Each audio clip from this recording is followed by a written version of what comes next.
Let's talk about the evaluation, the diagnosis, and the treatment plan for lipedema. Lipedema is diagnosed primarily clinically by how it looks, the signs of lipedema. Typically, there's this column-like look with swelling that goes on in the legs, the arms, and many times some other places like the upper buttock area. There are lippy nodules that you feel, these little fibrotic nodules that is common with lipedema. So it's primarily really a clinical diagnosis of lipedema. There's no blood test for lipedema. There's no yet biopsy test for lipedema. And there's no genetic test yet for lipedema or DNA test for it.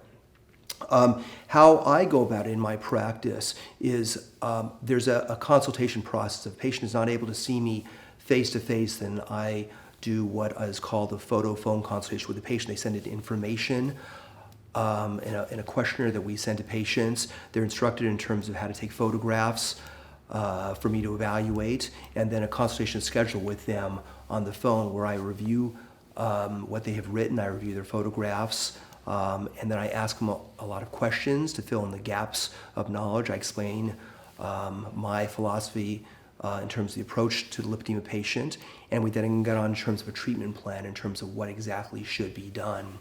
To me, with lipedema surgery, it is definitely a very particular type of surgery. It has to be done in a very particular fashion, not only lymphatic sparing, but with many different areas of understanding. There's a lot more that needs to be done in terms of proper pre-care and post-care for lipedema patients.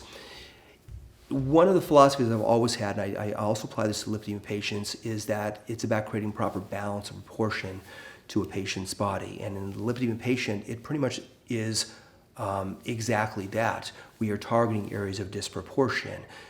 In most patients, this disproportion occurs in their extremities, their legs, and their arms. Usually it's not as much of a disproportion in their torso area. When they gain weight, it tends to go to those areas. It's the last areas that tend to come off, and that is what's targeted with liposuction surgery. So when I'm doing a consultation on a patient for lipedema, I'm coming up with a treatment plan in terms of what to do and how to target the patient, in what surgeries, where to target, the interval between surgeries for the patient. And to me, it's a very important thing to define exactly what the treatment plan is. So in terms of diagnosis of lipedema, who should be diagnosing it?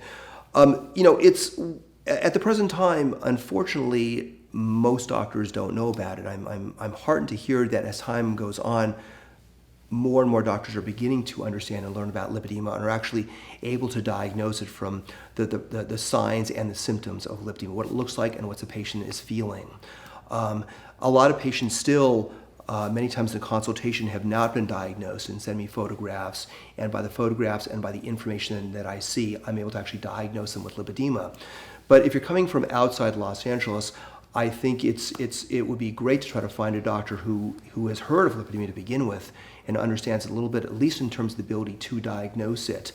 But unfortunately, at the present time, there are not a lot of doctors around the United States that have extensive experience in lipedema diagnosis. So after I've reviewed the photographs and what the patient has provided me in the questionnaire, and I discuss with the patient and get more information, I form what's called a treatment plan. And what I mean by that is a surgical treatment plan in terms of what to target, the interval, in terms of the time between the surgeries. So let me explain that a little bit. Typically, in your average lipedema patient that has their legs and arms affected, it usually is circumferential all the way around from the ankle area to the groin area. In those patients, the majority of them have the arms involved, at least the upper arms.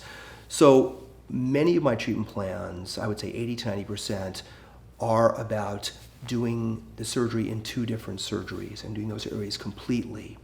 I do things in a circumferential fashion in most patients. I would say 90% of the time when I'm doing a person's legs, I'm doing them all the way around three-dimensionally, because that's the process of what's going on in lipedema. The fat has gone there through the lymphatics in a circumferential fashion. You have to follow that fat, and to get the best removal of the fat from a disease standpoint, as well as the best cosmetic result, I feel it's a good way of approaching it, or really a better way of approaching it circumferentially in most patients, except the very advanced patients with possibly later stage 3 or stage 4 lipedema or lipolymphedema. I usually group things as such. I group the calf and ankle area in its entirety all the way around, along with the upper arm area and many times the forearm, as one surgery. I will group the thigh area from the knee to the buttock area and many times the hip area and around the buttock area as a separate surgery. Each surgery is about a 4-hour surgery, 3.5 to 4-hour surgery. In most patients, I will do these surgeries a week apart, but in some patients that are larger or have a more complicated medical history, I will wait between 2 and many times 8 weeks between the surgeries.